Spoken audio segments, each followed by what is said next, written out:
Minha boleirada querida, salve, salve! Rapaziada, eu ia fazer um vídeo aqui completo da rodada com análise de todos os jogos, né, praticamente. Porém, é impossível. Vou ter que falar desse jogo épico que foi ontem entre Palmeiras e Botafogo. Como um time me ganhando de 3-0 em casa consegue me tomar uma virada, velho? Como? Um jogo muito tenso emocionalmente para as duas equipes. E um jogo aí que pode acabar mudando o rumo do campeonato, hein? Bom, vamos começar então o primeiro tempo épico do Botafogo, o primeiro tempo sensacional do Botafogo. Eu digo que a surra que o Botafogo deu no primeiro tempo no Palmeiras era a surra que o Cuiabá deveria ter tomado durante o jogo. Porém, do lado do Cuiabá teve um goleiro que fez totalmente diferença numa partida, que foi o Walter. E o Everton não vem numa temporada muito boa. Claro, a gente vai pensar e ver assim, tá, o primeiro gol que o Palmeiras tomou foi uma bola desviada, o segundo gol foi um chutaço do Tite, o terceiro gol foi uma bola de rebote. Tá bom. Primeiro gol a gente até entende, bola desviada realmente é muito difícil. Matou, pegou o Everton no contrapé, ali ele não teve culpa nenhuma. Já no segundo e o terceiro gol eu já acho que um goleiro a nível do Everton não pode tomar. Primeiro gol, o chute foi no canto do Everton, não estava tão encoberto assim, o chute não foi tão forte, apesar de ter sido um belo chute do Titi, mas se você for reparar, a bola foi praticamente em cima do Everton e ele não consegue fazer a defesa. Um goleiro do nível do Everton conseguiria fazer essa defesa com uma certa tranquilidade, espalmando a bola para escanteio ou até mesmo encaixando. O Everton é um goleiro de seleção brasileira, né? Foi um goleiro de seleção brasileira, foi para a Copa do Mundo e foi exatamente por ter defendido bolas como aquela que fez ele chegar à seleção. Então, um goleiro a nível do Everton não pode tomar um gol daquele que a gente sabe que é uma bola defensável. O terceiro gol foi uma sucessão de erros. Começa por um lateral ridículo cobrado pelo Rios, e aí ninguém conseguiu parar o Júnior Santos na falta. O Piquerez até tentou dar o carrinho, não conseguiu. Aí você vê o Veiga não chegando na corrida do Júnior Santos, o Zé Rafael tirando o pé também, chegando mole na marcação. Zaga do Palmeiras completamente perdida, completamente aberta. Tiquinho sai cara a cara com o gol, chuta fraco e o Everton acaba espalmando no pé do Júnior Santos. E o pior de tudo, o Everton espalmou pro meio da área e não teve nem sequer uma agilidade de levantar e tentar pegar o chute de rebote. O Everton espalmou e ficou estirado no chão, só observando o Júnior Santos chutar para dentro do gol. Então é mais uma vez, não é que seja uma falha grotesca como que foi a do Bento do Atlético Paranaense, mas um goleiro a nível do Everton não pode tomar um gol desse, não pode se permitir a tomar um gol desse. Então, a temporada do Everton não é tão boa. Por outro lado, o Lucas Perry fez uma defesa absurdamente incrível no chute de falta do Veiga. Também foi o único chute que o Palmeiras deu no gol no primeiro tempo. Primeiro tempo para se lembrar do Botafogo nas próximas partidas e para esquecer do Palmeiras pro resto da temporada. E até pro resto das outras temporadas. O Palmeiras não entrou em campo. Primeiro tempo, o Palmeiras entrou como se fosse um jogo de Campeonato Paulista e o Botafogo entrou como se fosse um jogo de final de Libertadores. E aí o resultado 3-0, que poderia ter sido muito mais elástico, poderia ter sido 4 ou 5 para o Botafogo tranquilamente. E aí no segundo tempo a história mudou. Palmeiras veio um pouco mais ligado, tanto na marcação quanto na criação de jogadas. O Botafogo por si só deu uma relaxada, abaixou um pouco o ritmo por conta do resultado a favor. E aí a noite do Hendrick foi sensacional. Brilhou a estrela do garoto de 17 anos, chamou a responsabilidade, o que eu acho um absurdo. Quando você tem Zé Rafael, Rafael Veiga em campo, um garoto de 17 anos tem que chamar a responsabilidade e ele chamou para si. Ele já tinha dado um chute muito bom no primeiro tempo para fora, já tinha feito uma jogada parecida no segundo tempo também, e aí ele fez aquele baita de um golaço passando por a defesa toda do Botafogo, que também ninguém parou na falta, e aí entra aquela questão que eu falei do terceiro gol do Botafogo, do Zé Rafael, a marcação foi fraca, o Hendrick entrou na área, chutou, fez um baita de um golaço e ali começa a reação do Palmeiras. O Botafogo ainda segue tranquilo no jogo, ainda segue tentando espetar nos contra-ataques, mas você já vê um time um pouco mais perdido na marcação, já não consegue mais ter aquela marcação-pressão que estava tendo no começo do jogo.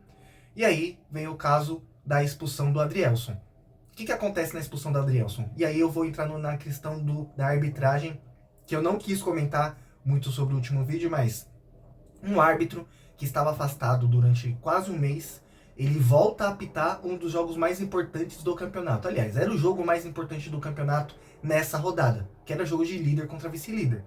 Um árbitro que estava afastado, obviamente ele não estava afastado Problemas de doença, problemas pessoais, ele estava afastado porque não estava tendo um bom rendimento. Ele é premiado com um jogo mais importante da rodada, que é um jogo de líder contra vice-líder. E aí pesa muito a decisão de campo que ele não teve peito para tomar. A expulsão da Adrielson, ela é justa? Sim, se você for analisar o contexto da jogada, ela é justa, porque ele perde a disputa pro Breno Lopes, a bola vai para dentro da área, o Breno Lopes ia sair com a bola dominada cara a cara com o gol, podendo ter o passe pro Rony. A zaga do Botafogo, no momento, ela se compacta, ela consegue jogar 3 jogadores para dentro da área, mas a velocidade que o Breno Lopes poderia fazer a jogada, ela poderia fazer a diferença. Ele poderia tanto chutar direto pro gol, por cima do Lucas Perry, ou até mesmo fazer o gol. Ele poderia tocar atrás pro Rony, ele poderia tocar atrás para quem tava chegando. Não dá para saber se... Não diria que seria uma chance clara de gol, mas era uma chance manifesta de gol. Então, se a gente analisar esse contexto da jogada, a expulsão do Adrielson foi bem analisada pelo VAR e foi bem dada pelo juiz. Porém, era uma falta que era no mínimo cartão amarelo. O Adrielson perde a disputa, o Breno Lopes ia sair na cara do goleiro dentro da área e ele para a jogada com a falta. Se nesse momento o Braulio ele dá o cartão amarelo para Adrielson, o VAR não ia chamar. Porque ia ser ele ia entender que era uma jogada interpretativa, lances que já aconteceram várias rodadas no Campeonato Brasileiro, não só desse ano, mas da temporada passada também. Então, se o Braulio dá o cartão amarelo, o árbitro de vídeo não vai interferir, ele vai entender como jogada interpretativa e vai seguir o lance. Talvez o Palmeiras não empatasse e virasse o jogo, porque o Botafogo ia estar com 11 jogadores em campo. Aí a gente não sabe se na falta sairia o gol, se na falta não sairia o gol, enfim. Mas o Adrielson não seria expulso.